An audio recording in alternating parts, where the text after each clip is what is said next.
right now on Fox 5 News at 5. Tragedy on a street in Brooklyn. A family will never be the same. A 9/11 mystery might have been solved as a missing man appeared from the ashes. And the Olympics in the Big Apple will let you know if we're still in the race. Good evening, I'm John Rowland. And I'm Linda Schmidt. Thanks for joining us tonight. We're waiting for that big announcement about whether New York has been picked as a finalist to host the Summer Olympics. And as soon as we get that, we'll be bringing it to you. And of course, we also have the weather and the traffic. But first, we start with some breaking news from Bed-Stuy, Brooklyn, where a suspect has been shot by police. Now, we're told he's in critical condition right now. We know the police were called to the corner of Franklin Avenue and Lexington Avenue.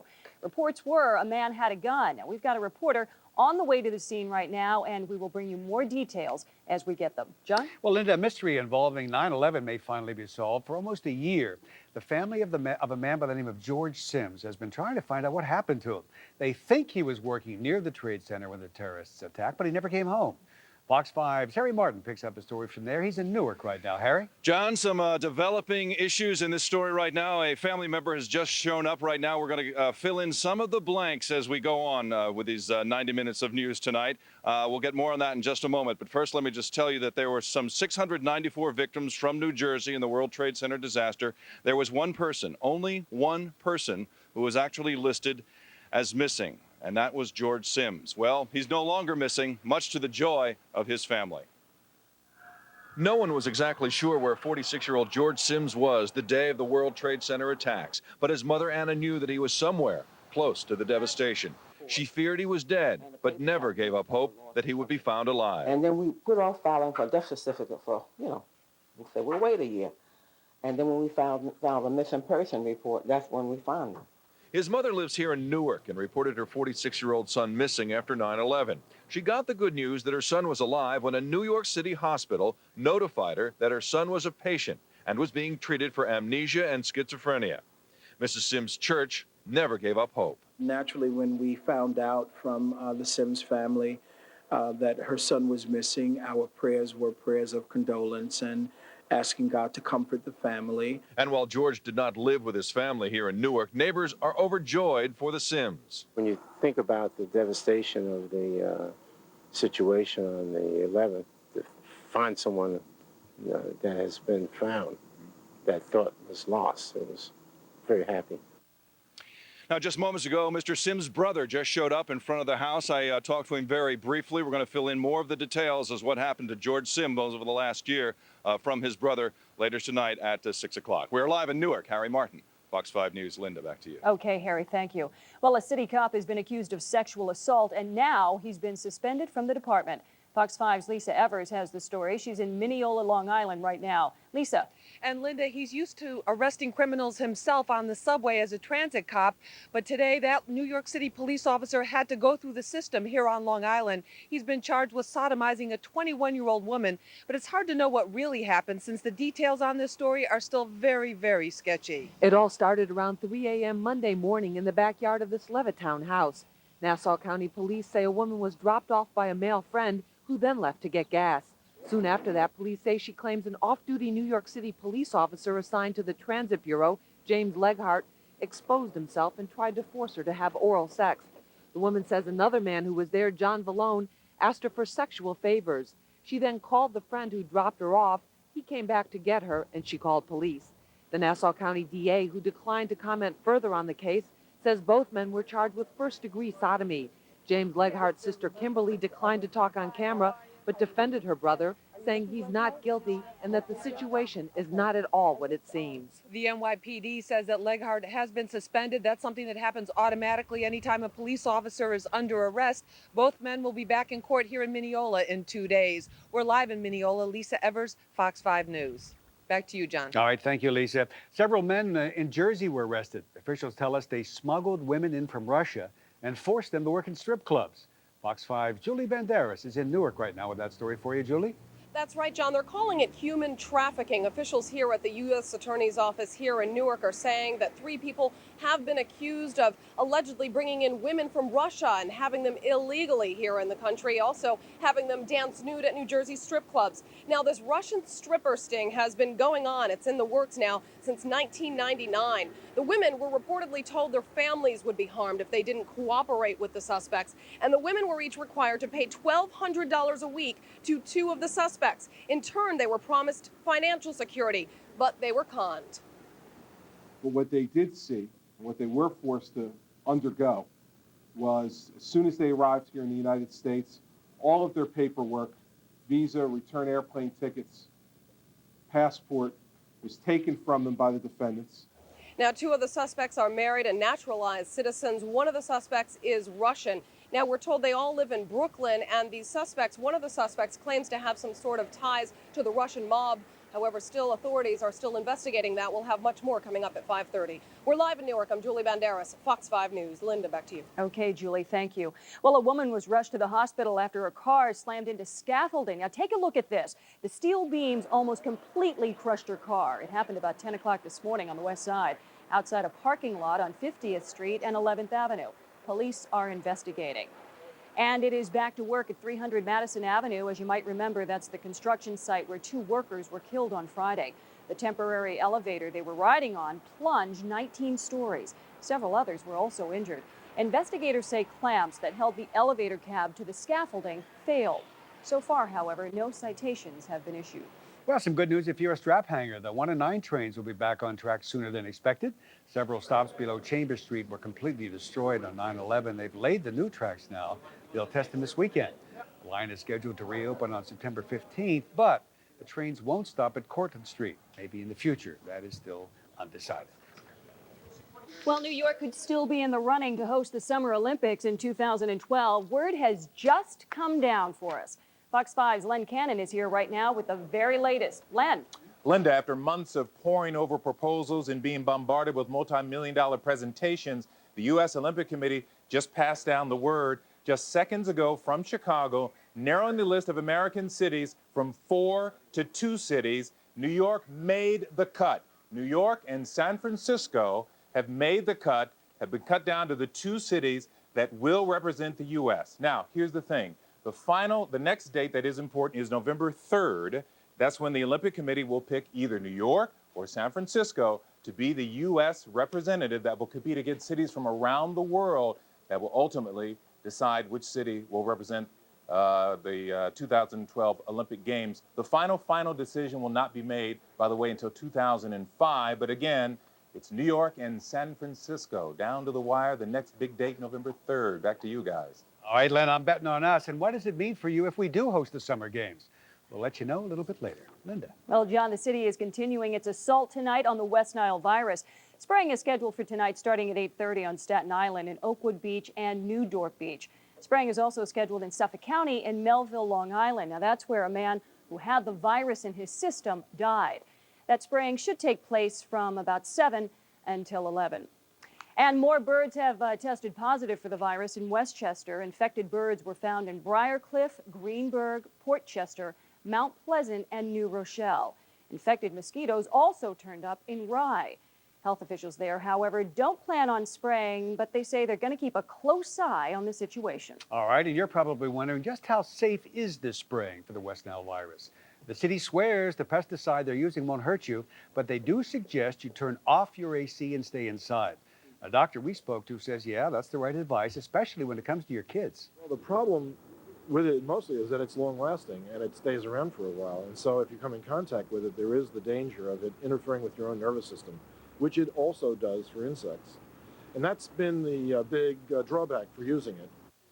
Well, the doctor also told us that sunlight breaks down this pesticide, so they have a better chance of killing mosquitoes when they spray at night.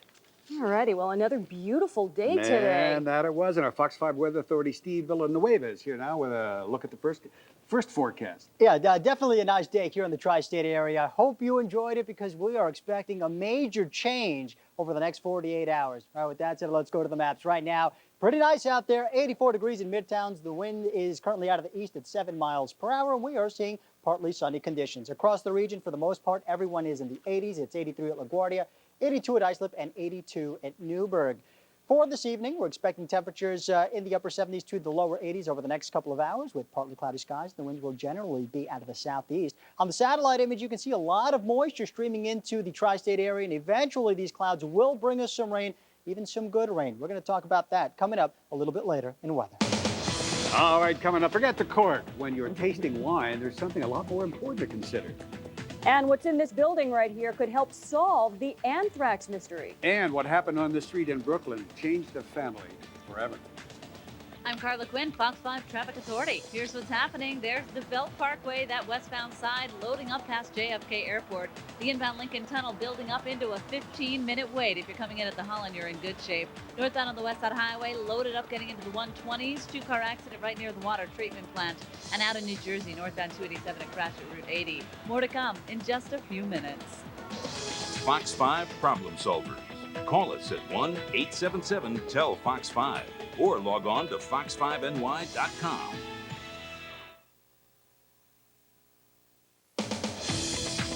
Live from the Fox 5 television studios in New York City, you're watching Fox 5 News at 5. Tremendous sadness in Brooklyn tonight after a little girl was killed by a hit-and-run driver. Police have questioned a suspect, but so far, no charges have been filed. James Ford has more. This incident happened here on 29th Street at a point where witnesses say this little girl, the victim, should have felt safest, right in front of her home. It's where family members and friends spent the day in sadness. Family members mourn the loss of Zipporah Gelb, a child who died hours before. For everyone in the Midwood neighborhood, this is painful. We don't question because we're religious people, whatever it is, but it's right before the holidays, and it puts a spook in you.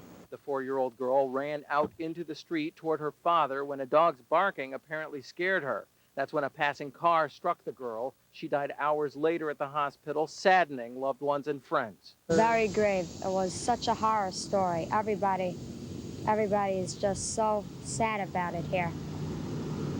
There's no words to describe it. The driver left the scene, but the closely knit Jewish neighborhood worked together to find the woman.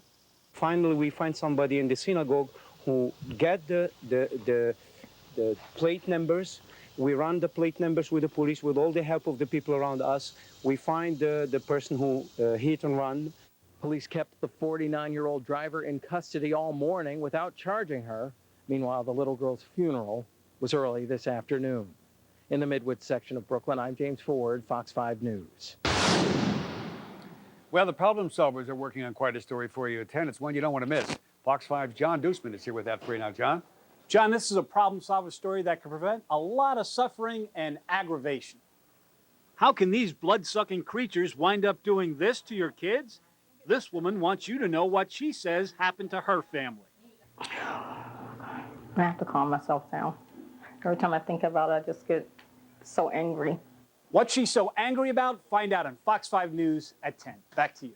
All right, thank you, John. Federal investigators want to know if Ward Weaver is the missing link to other missing people. The bodies of 12-year-old Ashley Pond and 13-year-old Miranda Gaddis were found over the last couple of days on his property in Oregon City. Now, prosecutors are working to indict him for murder. Right now, he's in jail on charges he raped his son's girlfriend. Well, John, a scare in the air on board a U.S. Airways flight this morning. 2 F-16 fighter jets escorted the plane to Baltimore Washington International Airport after the pilot mistakenly sent out a distress call. Military officials are calling it a miscommunication, and they say the plane was never in any real danger. The flight was coming from Charlotte, North Carolina, with 45 people on board. And the FBI is back at that building in Florida that was the site of the first anthrax outbreak after 9/11. The building is where the tabloid magazine, the National Enquirer, was published. Well, today, federal agents re-entered the building for the first time since it was quarantined last fall. They're hoping to find the source of the deadly spores. The letter or package believed to have spread the anthrax has never been found. New technology should give them a much better chance of locating the source of that outbreak, and the whole operation is expected to take about 2 weeks. Well, Linda, there has been another anthrax scare, this time at Al Gore's office in Nashville. Officials tell us that a white powdery substance spilled out of an envelope. It was opened just a few hours ago. The room, of course, was immediately quarantined. Mr. Gore wasn't there at the time. Officials are examining the powder, trying to find out if, in fact, it is anthrax and who sent it. Linda. Well, John, President Bush is home today at the ranch, hosting Saudi Arabia's ambassador to Washington at the Western White House in Crawford, Texas. Mr. Bush told Prince Bandar bin Sultan that Saddam Hussein is a menace to the world and to peace. But he also said he has not decided whether to use military force to get rid of him. But the Saudis are not going for any use of force against Hussein. Well, there may be a little more room to move around on the sidewalks of our city. Fox 5's Rosanna Scotto is here with that story for you. Rosanna? That's right, John. You know those newspaper vending machines you see on just about every street corner? It can be a real pain to try to get around them. Well, now Mayor Bloomberg to the rescue. He has signed legislation regulating the placement and installation of those newspaper boxes. So now, Linda, you can actually sidestep freedom of the press, something to think about. All right, Rosanna, thank you. Well, the Pride of Harlem turned up downtown. They met with Mayor Bloomberg at City Hall, and he told them that even though they didn't win it all, they are still champions, and that's absolutely right. He gave each one of them an official certificate of recognition, and he also gave each of them a $200 gift certificate to Modell's, which I'm sure these kids really appreciated. The mayor said each player now has the challenge of becoming a winner in school. Coming up, what's the best way to keep your kids allergy-free? Plus, ride the wave. There's a new way to get from Queens to Wall Street fast. And tips for picking a good wine, and it's got nothing to do with the cork. I'm Dave Price. Can't seem to loosen the top of that jar? Well, get a grip. Reach for the rubber gloves. They won't slip, and they'll give you the grip you need to get you out of the jam. Who knew? See you on Good Day, New York. Tomorrow on Good Day, dress to impress. What to wear and what to avoid on your next job interview. Tomorrow on Good Day, starting at 5:30 a.m. on Fox 5. Hey, if you live in Queens, this might be just the ticket if you want to take a boat to work. Starting next Monday, New York Waterways is introducing high-speed ferry service. They'll run from Hunts Point in Queens to Pier 11 on Wall Street and East 34th Street. They'll leave every 15 minutes. They travel about 40 miles an hour. That means about 8 minutes to Wall Street, 5 to 34th Street. And the best part, they'll be free for the first week. You know, the old hook to reel you in.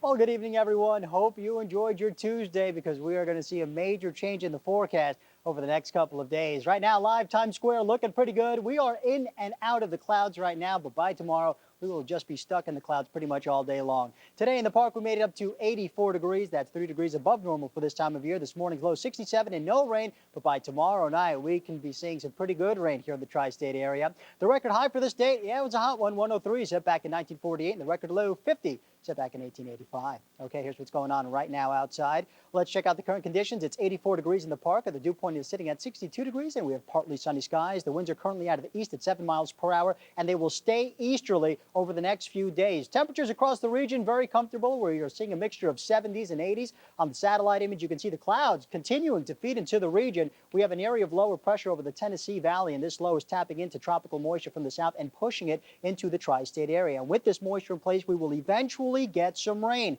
but not tomorrow. Tomorrow looks like a cloudy day and a cool day. We're going to have an onshore component, which will keep our temperatures about 10 degrees below normal. We're expecting daytime highs tomorrow in the lower 70s. Notice the storm system right here. This storm will move in Wednesday night and into Thursday, and that storm system will bring us some pretty good rain. We could see anywhere from 1 to 2, maybe even 3 inches of rain in some spots. So we could get some beneficial rain out of this storm system finally.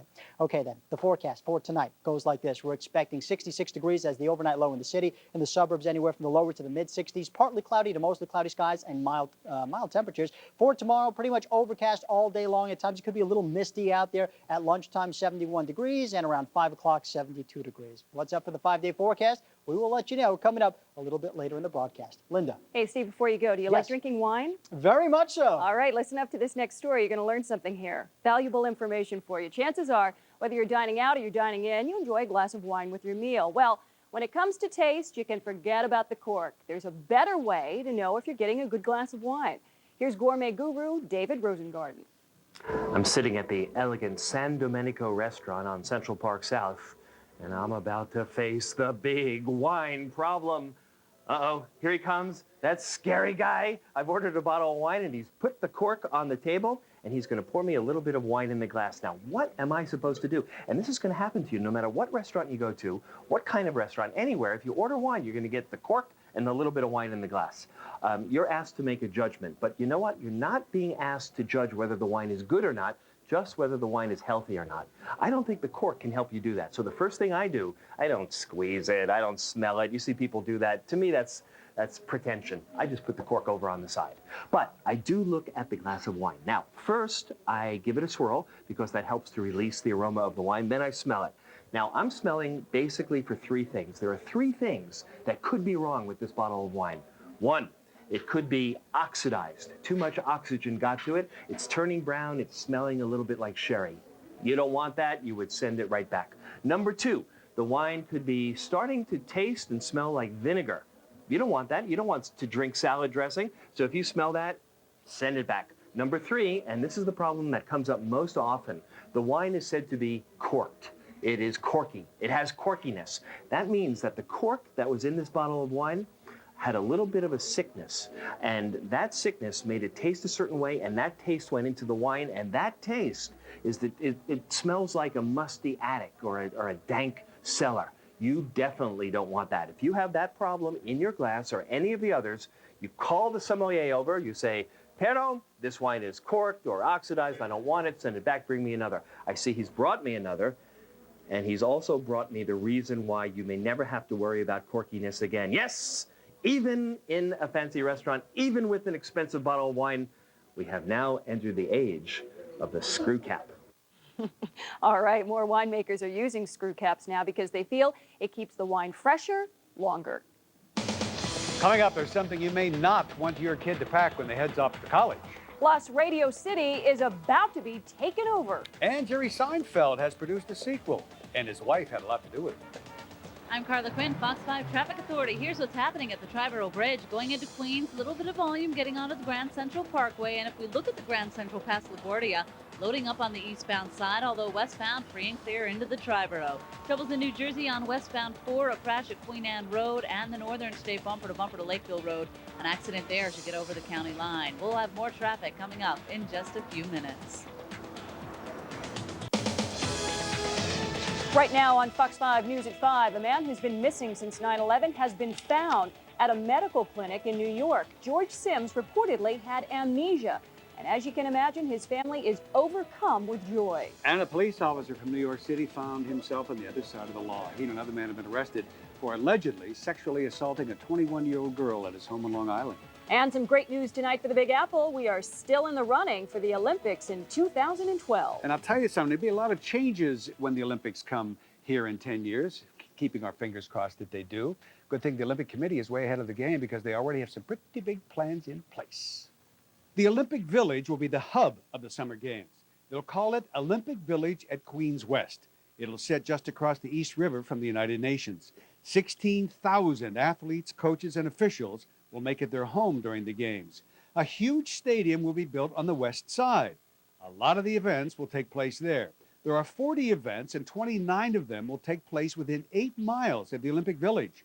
Only 3 will take place outside the city, like basketball. That'll be at the Meadowlands, where the Nets play. So, how will everyone get around? Well, by high-speed ferry that will run north and south, and a railway system will go up that runs east and west, from the Meadowlands to the Olympic Village. Almost every competition will be accessible without stepping a foot on a public street. And anyone who wants to go to any of the events can just hop on a train. Almost all of them will be close to a subway stop. We expect over 1 million visitors to our city. The Summer Olympics last about 2 weeks. Linda? And John, as you just said, you're keeping your fingers crossed we get those games. Well, so am I, and so is the city. It's going to be financially huge if the games would end up coming here. But for Fox 5's Christopher Jones, well, he has his own thoughts about all of this in the bottom line. Hey, Chris. Linda, I do have a question. Who was it who decided we needed an Olympics here in 10 years? Before you sprint for an answer, I can think of a few hurdles that suggest we do not. The first hurdle, unlike Atlanta and Salt Lake, New York does not need the Olympics to be regarded as a big-time city. The second hurdle, the last time I looked, the mayor was telling us we don't have enough money to pay our hero police and firefighters. Forget the fact that Shea Stadium is an eyesore, that every major highway and several bridges in the metropolitan area are under repair, and that these repairs are already straining our resources and patience. So, pardon me, but doesn't it cost the host city a ton of money to please those guys from Spain and wherever else the Olympic Committee members come from? The final hurdle. Will someone tell me just what Atlanta and Salt Lake got out of the Olympics? All I can remember is scandal, a bomb, and some lawsuits. The Olympics are wonderful, but like alpine skiing, they don't belong in New York City. We had the equivalent of Olympic excitement here every day, and we don't have to have some committee from out there somewhere tell us we deserve it. That's the bottom line.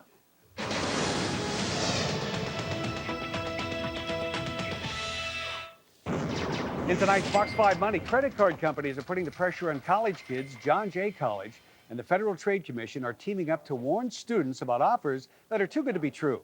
They're starting a new program called Project Credit Smarts 2002. They tell us that too many times marketers make bogus promises of cards that are risk-free. In the end, the kids end up paying the price with a damaged credit record. One student at John Jay warned others against getting a card too soon. If you are not responsible enough to get a credit card, don't do it. It's not a joke. It's no game. It's your life. You won't be able to get a house. You won't be able to get a good job. More than 80% of students have at least one credit card, and a lot of them carry a balance of more than $2,000. Wow. Well, let's see what's coming up tonight on the Fox 5 News at 6. Here's Rosanna Scotto. Hi, Linda. Next at 6 tomorrow is sentencing day for Michael Skakel. His lawyers, though, aren't giving up. They want a new trial, and they say they have a sketch that will help make their case. We'll show it to you. And the housekeeper who is suing the family she works for. She said they treated her like dirt. Now she's talking to Fox 5 News. Len and I will see you at 6. Don't be late. Well, the countdown is on as the last 3 finalists prepare to sing their hearts out on Fox's American Idol. And we caught up with contestant Tamira Gray, who didn't make it to this level. You remember she was on our program yesterday. Now, American Idol said goodbye to Tamira Gray last week, but we got a chance to speak with this Georgia native again this afternoon right here at Fox 5. We asked what she thought about her former fellow competitors. Well, she was a gracious singer. They're all my favorites, and I'm really rooting for each and every one of them. You know, whoever wins next week, I'm just going to be that much more supportive of them because I think that they're all amazing. And Tamira is amazing herself, and you can catch all the excitement on American Idol. It starts tonight at 9 right here on Fox 5. Well, I'll tell you something. Security is tighter than in-sync harmonies at the MTV Video Awards. The Bomb Squad sweeping Radio City Music Hall. They brought along their special dogs trained to sniff out bombs. This is the 18th year of the show. They're holding it a week earlier this time because of the anniversary of 9/11. Eminem, Britney Spears, and Bruce Springsteen are among the performers. Well, Jerry Seinfeld is preparing for a sequel. The comedian and his wife Jessica are getting ready to be parents again. Fox 5 confirmed that the second baby is due in early spring. The Seinfelds already have a daughter. Her name is Sasha. She's going to be 2 in November. No word yet on whether they're expecting a boy or a girl. And Russell Crowe is eating crow, so to speak. The Oscar-winning actor got into a barroom brawl in Mexico with, get this, a female wrestler. Witnesses say he attacked one of her friends. Crowe was on location for a new movie when he grabbed one of his colleagues and threw him across the bar. Well, that's when the female wrestler enters the picture, who then picked up Crowe, put him in a headlock until he cooled his heels. Coming up, man, did a guy put on quite a show in Times Square this morning? Plus, this swimmer right here has beaten the odds once, but he's not done yet. And we've got some tips for you that could help save your pet's life. We'll be right back. Fox 5 News, the information you need We start with breaking news. when you need to know. There's a new development. Headlines, A major investigation is underway. plus news that affects you. We're live on the Lower East Side. Reporting from Brooklyn. Live on the Upper West Side, Fox 5 News. Fox 5 News. The Fox 5 News at 10. The Reverend Jesse Jackson led a prayer service on sacred ground near Wall Street this morning. Now, that's the site of an African burial ground, which dates back to the days of slavery in New York. The site was unearthed back in 1991. Experts believe this was the place where the largest slave auctions were actually held. Jackson referred to it as the first Ground Zero. This hallowed ground is a testimony to the role of Africans in America's development. Their bones are the monuments. Their bones, the temples. We refer to them not as slaves, but as ancestors. At one time, New York State was home to the largest slave population outside of South Carolina. Well, a woman went on a four-wheel rampage in Philadelphia. And further west, jealousy turned to kidnapping and murder. Some of the other stories in the news right now.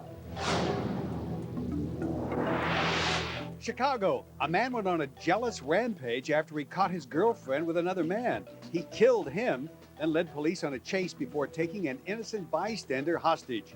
After hours of negotiations, he finally let the hostage go and gave up. Philadelphia, a woman stole an SUV and ran down two people. Then she took officers on a high-speed chase. One of the victims she ran down was a 2-year-old girl. The woman then backed up over the child's stroller, trying to get away. Cops finally had to shoot her to stop her. She's going to be okay. Miami Beach, a tense standoff at the Miami Heart Institute.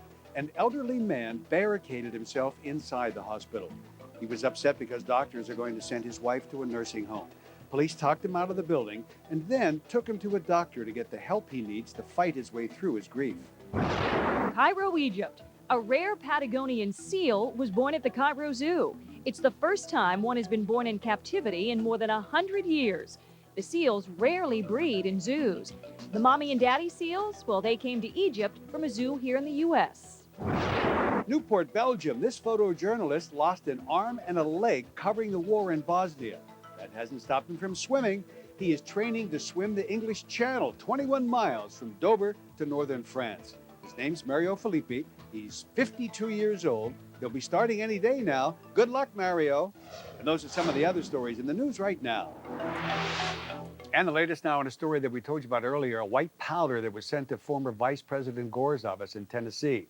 Fox 5's Len Cannon has that for you. Len. John, the FBI is investigating what now appears to have been a hoax conducted against former Vice President Al Gore.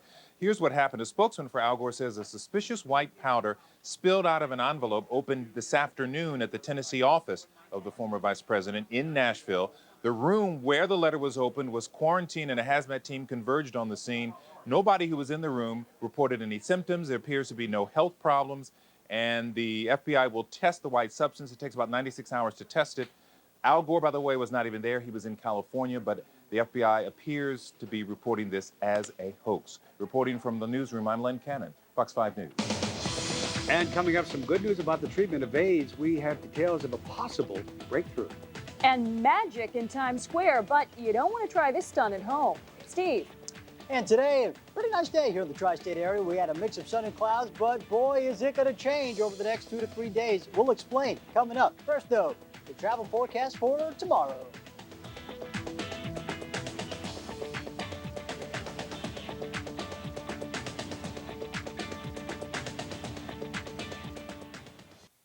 Well, the last weekend of the summer is coming up. Labor Day weekend just around the corner. Steve Boy, Villanueva. what a flash, too. It always goes by so quickly. Just like that. And especially this year, I don't know why. Maybe because it was so beautiful all summer. I don't know. Yeah, So it was nice. And what's today, gonna happen? it's going to get ugly.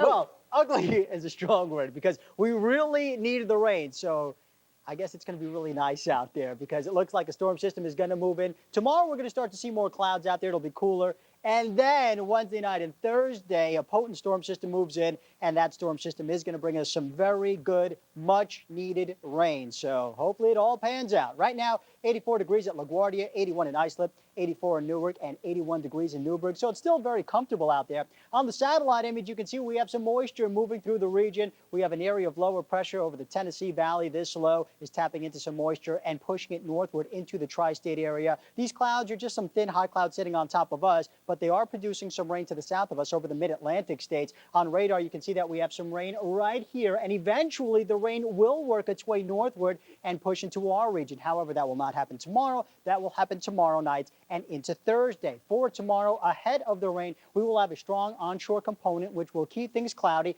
and which will keep things cool. Temperatures tomorrow will be about anywhere from 9 to 10 to possibly even 11 degrees cooler than normal for this time of year. Tomorrow in New York City, right around 73 degrees, Coram 69, Darien 71, Vernon 75, and Toms River 71 degrees. We are expecting cloudy skies out there. At times it will be misty. And then again, tomorrow night and into Thursday, the storm system moves into the region. This storm system could bring us anywhere from 1 to 2 inches of rain. So we could get some very beneficial rain out of this approaching storm system that will move in from the south. Okay, the sunrise or we should talk about the sunset for tonight. That will be at 7:35. The sunrise for tomorrow will be at 6:19 in the morning. Boaters, for you, it could be a rough one. Right now, we do not have a small craft advisory in effect for tomorrow, but that could change come tomorrow. We're expecting the winds out of the northeast and out of the east at about 15 knots, and the swells anywhere, or the waves will be anywhere from roughly 3 to 8 feet. I should say 20 knots for tomorrow, with the waves anywhere from 3 to 8 feet. So it could be a rough one out in the ocean, and the water temperature will be around 73 degrees. And finally, the 5-day forecast. Let's talk about it. We need the rain, and it looks like it will come. Again, not tomorrow. Tomorrow looks like an overcast day. We're going to have an onshore component, which will bring in a lot of low clouds, and temperatures will be cool. We're expecting highs around 73 degrees for tomorrow. Then Thursday, we're expecting rain. It should be pretty cool with highs in the upper 60s. That's not what it says there, but that's what we're forecasting anyway. Well, who do we believe? You or what we're seeing there, huh? Believe me, tomorrow, 73 degrees, overcast kind of day. That tomorrow night, some rain, and we're going to keep the rain going all day, pretty much Thursday, and it will be heavy at times, and it will be just a kind of a damp, miserable all day. All night and all day? All night Thursday, Wednesday, pretty much off and on all day Thursday. Highs probably not even breaking out of the upper 60s on Thursday. Ooh. Yeah, so it's going to be one of those cold. days. It's going to be cool, but it's great because we need the rain. Yeah, and then hopefully for the weekend we'll dry things out. Of course, it is the big holiday weekend. Okay, thanks, Steve. Okay. Well, I'll tell you something. What some people won't do for publicity, a guy from Long Island spent 24 hours locked inside of a water tank in Times Square. His name is Chris Angel. He's an illusionist. He had a small breathing tube feeding him air. Then he disconnected it and came up for real air. He looked okay, but he got a little sick afterwards and had to go to the hospital for a while. They probably told him to drink a lot of water. Coming up tonight, don't want your kids stuck with allergies to pets? Well, there may be a way to avoid it. And, oh, baby, it's a baby boom. That's All in the Family. I'm Carla Quinn, Fox 5 Traffic Authority. Here's what's happening. The eastbound side of the Grand Central stacked up, getting into the Kew Gardens interchange. We look at New Jersey to the Turnpike southbound. We're moving at the speed limit, getting by by Newark Airport. Northbound, not too bad either. Eastbound Belt Parkway, you've got yourself a crash right around Knapp Street. And if you're heading out for the New England Thruway northbound, tractor-trailer crash near Pelham Parkway. Alternate side tomorrow. More to come in just a few minutes.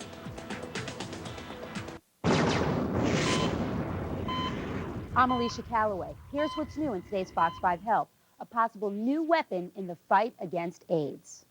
It's called niobium HPA. It's a chemical compound known for its ability to bind to other materials like metal. But researchers are saying it can be used in humans. They found it can attach itself to the AIDS virus, making it difficult for other cells to be attacked. And there's a different spin on sex education. A new class is focusing on the health risks of teen sex rather than the moral issues.